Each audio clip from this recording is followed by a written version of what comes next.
Olá, sejam muito bem-vindos ao episódio de estreia do nosso podcast.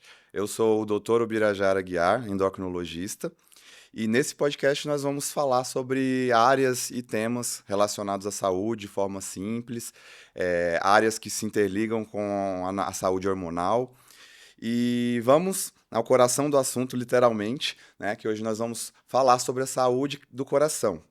E minha convidada de hoje é a doutora Luana Gonchoric, que é uma cardiologista excelente, uma pessoa muito simpática, que vamos abordar sobre os temas relacionados à saúde do coração.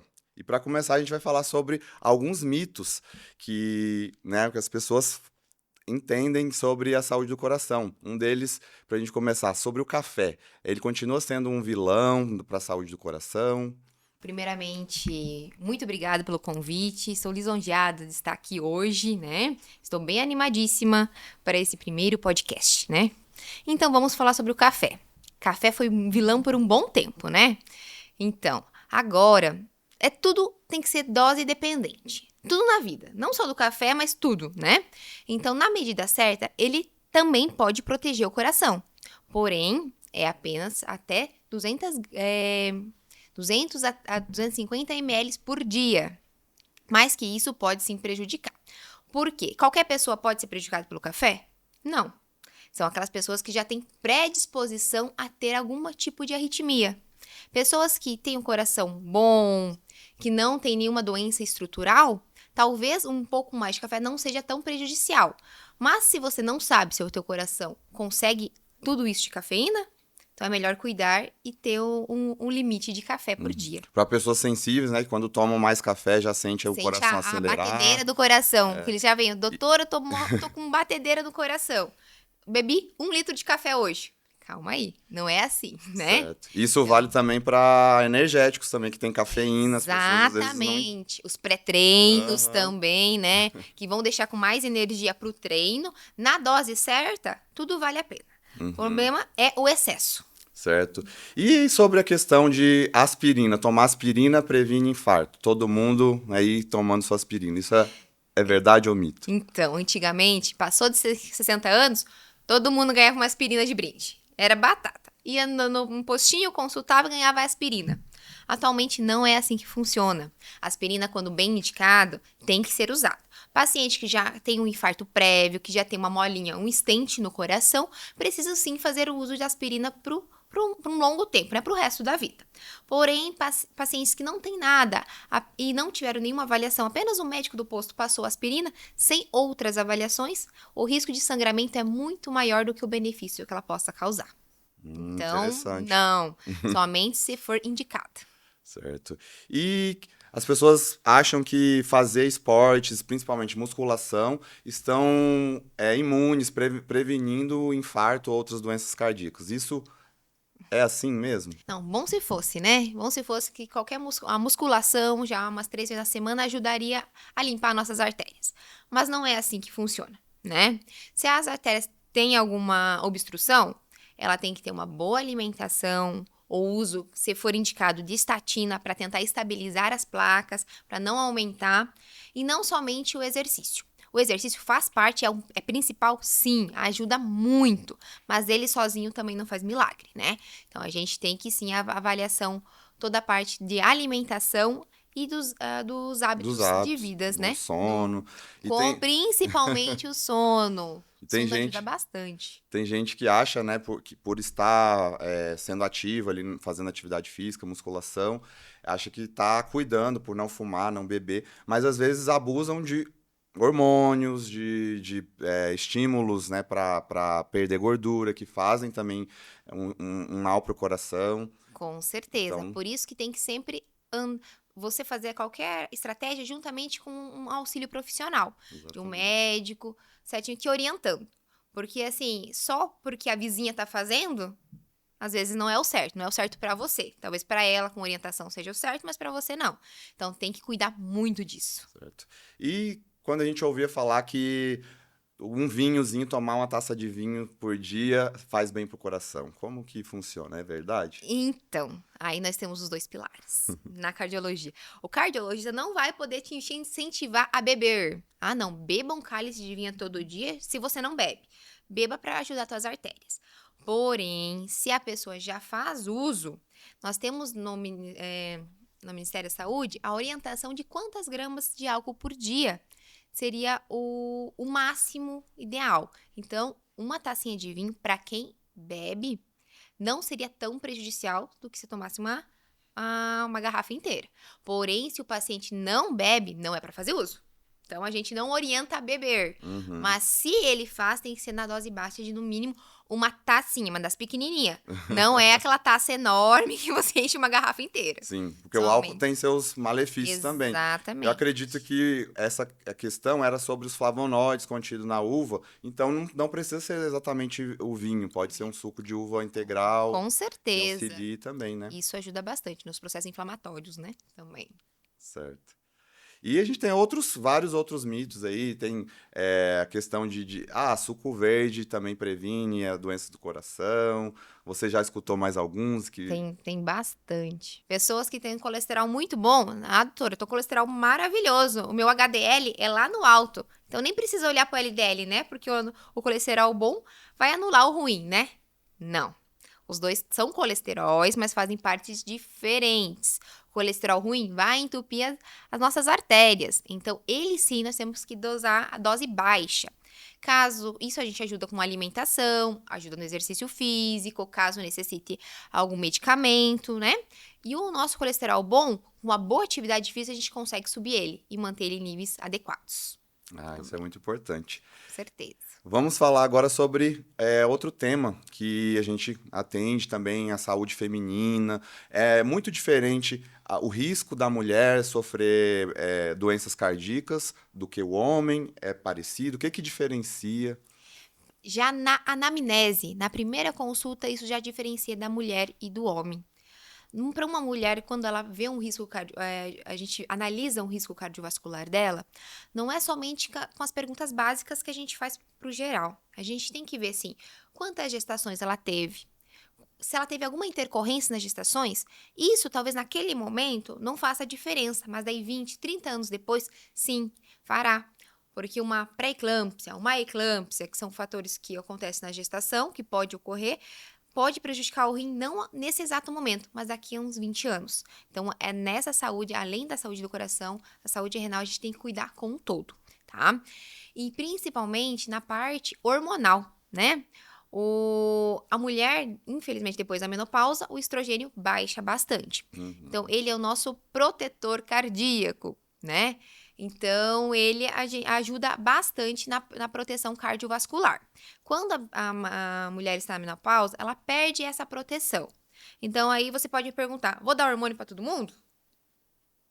Minha resposta é não.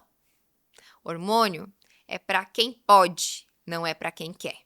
Então, por isso que a gente trabalha junto com os endócrinos, com os ginecologistas, para ter uma melhor saúde cardiovascular da mulher, para indicar, sim, o hormônio quando é necessário, mas para a pessoa certa. Se a pessoa não pratica atividade física, não tem fuma, não tem uma boa alimentação, não tem por que ela usar hormônio, que isso não vai ajudar no risco lá no final.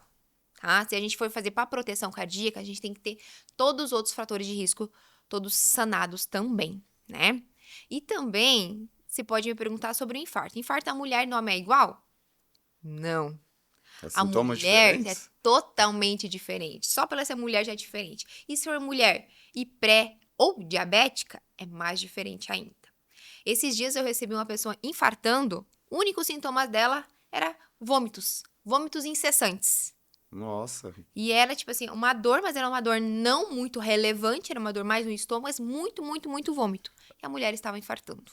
E a primeira coisa a se pensar nesse caso vai ser alguma gastroenterite, um problema intestinal, gástrico, né? Por isso, mulher tem sintomas atípicos, então precisa ser investigado. Mulher com dor no peito precisa de um olhar mais minucioso de cada um. Certo. E falando também sobre a reposição hormonal, é muito importante, porque quem tem indicação vai ter benefícios, né? Como ela falou, na saúde cardiovascular. O estrogênio também protege o osso contra a perda de massa óssea, então contra a osteoporose. E os sintomas que algumas mulheres têm muito intensos, né? De fogacho, ressecamento vaginal, alteração de libido, do sono. Então, geralmente, a gente vai descartar as contraindicações, né? Histórias de câncer pessoal, familiar, câncer de mama e de útero, história de trombose, né? A questão de saúde se fuma, porque aí a questão também de associar o hormônio com o tabagismo pode aumentar esse risco. Então, isso é importante, né? Todas as mulheres que podem fazer a reposição, mas quando é indicada é muito... O benefício é grande, muito com benefício. certeza. E também já ouvi falar sobre sintomas de pressão alta, de hipertensão. As pessoas referem, doeu a nuca, é a pressão que está alta. Isso procede? Isso é o que eu mais escuto no consultório. Doutora, me deu dor na nuca, medi a pressão e tá alta. Então, ó, sempre quando tenho dor na nuca, me sobe a pressão. Eu tô com a pressão alta, por isso dá dor na nuca. Mas não é assim. Infelizmente, a pressão alta é traiçoeira. Ela não dá sintomas. A dor faz subir a pressão, mas a pressão não vai dar a dor. Então, você poderia estar com pressão alta há muito tempo antes dessa dor na nuca? Infelizmente, sim. E a maioria estão, só que não sabe. Vão medir a pressão somente quando tá com a dor na nuca. Aí tá alta. Daí associa uma coisa com a outra, né? Mas, infelizmente, a pressão é traiçoeira. Então, não dá sintoma algum. Infelizmente. Porque se fosse, era mais fácil, as pessoas procuravam o médico mais cedo. Sim. E qualquer desconforto, né, incluindo a dor, às vezes náuseas, isso pode fazer uma resposta do coração e aumentar a pressão. Com certeza. E agora que a gente tá num mundo mais ansioso, né? A ansiedade muito aumenta a pressão também. Falando nisso, então, é verdade que estresse, ansiedade pode ser motivo de infarto, de problemas cardíacos? Com certeza. O estresse a gente tem uma síndrome chamada síndrome de Takotsubo, né? Ela é como se fosse um vasoespasmo das artérias. Elas não têm obstrução nas artérias, mas é sintomas igualzinho ao infarto, sabe? Só que quando você vai investigar, não tem obstrução, mas sim foi um vasoespasmo. Elas colabam por um fator estressante que aconteceu. Sabe? Então, isso, o estresse conta muito. O estresse sobe a pressão, às vezes dá batedeira no coração, né? Taquicardia. Muita gente, doutora, eu tô com batedeira. Daí eu pergunto, o que aconteceu naquele dia? Me estressei muito. O estresse ajuda. A gente investiga tudo em geral para afastar doenças estruturais, mas na maioria das vezes o estresse é o nosso maior vilão. Temos que cuidar da saúde, do estresse, do sono, certeza. Várias coisas. E vamos falar agora sobre uma coisa que interliga nossas áreas, né? Que é a gordura visceral como causa da síndrome metabólica, né? Que gera alteração de pressão, do perfil de lipídico, colesterol bom, triglicerídeos, da glicose, né? Que é aquela gordura acumulada na região abdominal que aumenta a circunferência abdominal. Como que essa influência dessa gordura visceral na parte cardíaca? A gordura visceral é um dos fatores. A síndrome metabólica é além da gordura visceral, a gente tem constando o HDL, não consta o LDL, né, pra gente ter essa síndrome, né? E se ela tem gordura visceral, pode ser que tenha em outros órgãos também, né? Então, aí que a gente tem que ver, investigar certinho como é que tá todos os parâmetros laboratoriais para não ter um possível infarto após. Porque se a cintura já está bem maior do que o propício, imagina as artérias do coração, né? Sim. Então, a gente tem que cuidar muito. Então, é um fator de risco muito grande. Só que ele sozinho não faz nada. Sempre tem um fator desencadeante. Mas alguma coisa. Como ele já tem gordura visceral, com certeza a alimentação não é tão boa. Muito estresse. E aí vai acumulando, né? E é verdade que a gordura no fígado, a esteatose, entrou como um fator de risco para as doenças cardíacas? Que os fatores de risco conhecidos diabetes, hipertensão, dislipidemia, histórico familiar, né? Principalmente, história de primeiro grau, né? Mãe, pai, irmãos infartados antes dos 60 anos, ou histórico de AVC também conta, né? Mas sim, se tem gordura no fígado, imagina nas artérias, né? Então, sim, um dos fatores de risco, que a gente pede sempre um ultrassom pra gente analisar, tanto que a gente tem remédios para baixar colesterol, que ajudam um pouco também nessa esteatose hepática, nessa gordura no fígado. Mas o principalmente é a dieta. uma dieta e atividade física pra gente melhorar tudo isso. Sim, é o que eu sempre falo aos pacientes, né? A síndrome metabólica, essa gordura visceral, ela causa resistência insulínica que vai mudando várias sinalizações. Dentro da célula ali, a insulina não consegue fazer o efeito, ela se liga e não consegue fazer o efeito de transportar a glicose para dentro da célula. Ela começa a fazer estímulos de inflamação e isso vai gerando também alterações na pressão, no percentual de gordura acumulada no próprio fígado. Então, os tratamentos, eles são de controle. A gente tem que pensar, ó, claro que é necessário para controlar a pressão, diabetes, mas se a pessoa tem, né, uma vontade de remitir aquela alteração, de parar de tomar medicamento, a única coisa comprovada é a melhora do estilo de vida, atividade física, alimentação, que faça perder e diminuir essa gordura visceral. Sim. Não, a cada 10 quilos que você perde, baixa 10 milímetros de mercúrio sua pressão. Então, muitos que estão ali naquele pré-hipertenso, estão naquela hipertensão de primeiro grau, né? Um 14,9, né? A gente consegue somente com a alimentação, uma boa atividade física, melhorar. É assim evitar remédio. Sim. Eu sou daquelas médicas que quanto menos remédios é melhor. Porque se eu esqueço, imagina os pacientes tomar, né? Então, eu entendo o lado deles, né? E sempre peço que eles me falem a verdade. Que eu falei, se você não me falar a verdade, os exames falam. Então, vocês não adiantam mentir pra gente. Então, vamos entrar num acordo, né? E tem bastante paciente que perderam peso. Sim. E conseguimos não precisar de remédio à pressão. E tem muito o que está acontecendo aqui no consultório. Tem bastante paciente de 30, 32, 35 anos, jovens, com hipertensão. Com pressão de 18, 19. Mas aí está muito ligado a hábitos de vida. Nós vivemos na época do fast food, né? Aquela comida gordurosa, né? E muita cervejinha do final da tarde, né? Sim. Então, tem bastante paciente que somente se cortar essa bebida alcoólica, atividade física e diminuir esse sal da comida e essas comidas gordurosas já vão ajudar bastante. Porque geralmente, quando tá nessa idade, se pesquisa hipertensão secundária. Alguma causa que tá fazendo. Porque não é normal um paciente de 30 anos ter as artérias rígidas, né?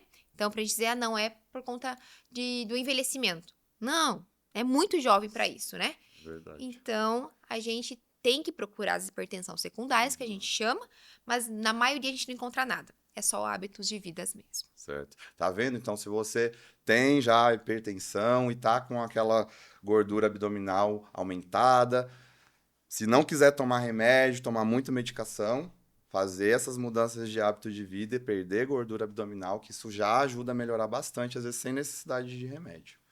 E para deixar uma mensagem para o pessoal de casa, de passos que a gente pode fazer ali para cuidar melhor do coração, para evitar essas doenças, evitar infarto, AVC, o que a gente pode fazer para melhorar? Então, principalmente, hábitos de vida, melhorar a nossa alimentação. Esse é o fator principal, né? Tentar tirar um pouco o sal da comida, né? Não tem aquela comida salgada, aquela costela bem salgadinha, vamos evitar, né?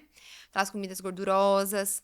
Melhor, dormir muito bem, as nossas 8 horas sonhadas de sono. Dificilmente a gente consegue nessa rotina diária, né? Mas tentar o melhor sono de qualidade que a gente possa ter, né? Principalmente atividade física, né? A gente tentar de média a alta intensidade, umas 3 vezes na semana. Isso ajuda, né? É importante quem faz musculação também fazer aeróbico, né? Pro coração é melhor. Com certeza, a gente tem que forçar o coração. Eu falo para os pacientes, vou ter que colocar você na esteira para eu forçar, quero ver como é que esse coração vai responder, né? Então, vamos reabilitar esse coração às vezes, né? Pacientes que são pós-operatório cardíacos e tal, a gente tenta reabilitar. Então, tem que sim fazer aeróbico, né? Então não tem contraindicação a pessoa que teve um infarto, fez revascularização ou stent depois de fazer atividade física? Isso que eu falo para os pacientes. Ó, você estava propenso a ter alguma coisa antes disso, né? Agora melhorou, desentupiu a tua veia, colocou uma ponte safena, então agora tem mais circulação pro coração. Aí nós vamos reabilitar ele. Por quanto tempo? Geralmente, depois que o paciente opera, nós temos que fazer vários exames, um teste ergométrico, exames de sangue, para tentar ver ecocardiograma, a saúde do coração. E aí sim, liberar. Mas tem que reabilitar o coração. Todo mundo precisa sim de atividade física. Então, quando chegaram os pacientes no meu consultório falando que o cardio falou que não podia, eu vou já. Não é bem assim. Não é bem assim, a gente tem que... Se tiver tudo bem, a gente libera sim. Sim. E tem que reabilitar sim o coração. Claro, muito bom. Doutora Luana, e em relação também antigamente que se falava que comer alimentos ricos em colesterol, isso fazia aumentar o colesterol, era prejudicial ao coração. E aí hoje era o ovo, né? Um dos exemplos. E hoje já, né, todo mundo come ovo. Como que é? Me explica. Porque, assim, existem 2 tipos de colesteróis, né? Como a gente viu, o colesterol ruim e o colesterol bom. A gente tem a apoproteína A e a apoproteína B, né? Então, achava que era tudo num só, então por isso que era muito... O ovo era nosso vilão. Ai, aumenta o colesterol lá no alto e tal. Ele pode aumentar? Pode, um pouco, porém, o benefício dele é muito maior do que o risco de aumentar. E não aumenta, assim... Se o paciente tem a tendência e faz uso de outros tipos de gorduras, aí sim. Mas somente o ovo, ele agora tá mais para proteção do coração do que o nosso vilão. Sim, Né? claro. Não é só o ovo né, como antes que seria ocupado. Na verdade, quem tem esse problema é que já tem uma alimentação ali cheia de embutidos, coisas com gordura hidrogenada. E o que faz mal mesmo, que realmente isso, né, são as gorduras trans, as gorduras saturadas de origem animal, que isso pode fazer, né, uma mudança metabólica, o coração aumentar, né, a produção do colesterol ruim, verdade? Exato, exatamente, né? Antes nós tínhamos a nossa manteiga como a nossa queridinha e a margarina como nossa vilã, né? Ixi, Era isso só... é um assunto. Meu Deus, né? Mas agora vimos que não. Foram tiradas as gorduras trans da margarina, então ela tá um pouquinho... Não, melhor não usar, sabe? Mas se for usar, um pouquinho melhor a margarina do que a manteiga atualmente. Pode ser que novos estudos venham e mude isso? Infelizmente pode, porque o nosso mundo tá girando e novos conhecimentos estão vindo, né? Mas atualmente, o que era a nossa vilã virou mais boazinha, a nossa boazinha virou a vilã hoje em dia. Então, resumindo, né, as dicas para a gente ter um cuidado com o coração, aferir sempre constantemente ali a pressão, porque ela é silenciosa, muitas vezes não vai dar sintomas, ter um estilo de vida saudável, com alimentação saudável, menos processados, as gorduras boas, fazer atividade física, aeróbica, né, com a quantidade ideal ali para estimular o coração, dormir bem, o sono é importante, e cafeína também, né? Cafeína no seu limite. Na dosagem certa, não fará mal. Porém, se você usar demais, aí sim pode dar nossas batedeiras no coração.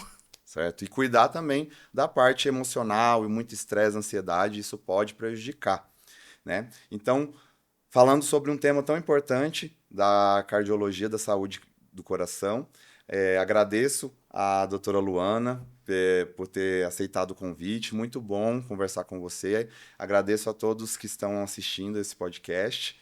E vamos estar sempre trazendo informações sobre saúde, sobre outras áreas que conversam com a saúde hormonal também. Muito obrigada pelo convite, adorei estar aqui, né? Vamos cuidar sempre do coração e principalmente a saúde cardiovascular da mulher, né? Agora, estou me especializando nessa área de saúde cardiovascular da mulher, nessa parte hormonal também. Como a gente já falou, hormônio é para quem pode, não é para quem quer. Então, vamos juntos aí cuidar desse coração, para se Deus quiser, todo mundo viver até os 100 anos, pelo menos, né? Certo. Muito obrigada. Vamos deixar, então, o arroba do seu perfil profissional do Instagram, para quem quiser, né, se consultar com você, cuidar do coração. Com certeza, estamos aí. Então, gostaria de agradecer a todos que assistiram esse episódio até aqui, que convidá-los também para os próximos, que a gente vai conversar sobre saúde e áreas que interligam-se com a saúde hormonal. Acompanhem por esse canal, que vamos ter mais temas, e se vocês tiverem dúvidas e sugestões, podem escrever nos comentários.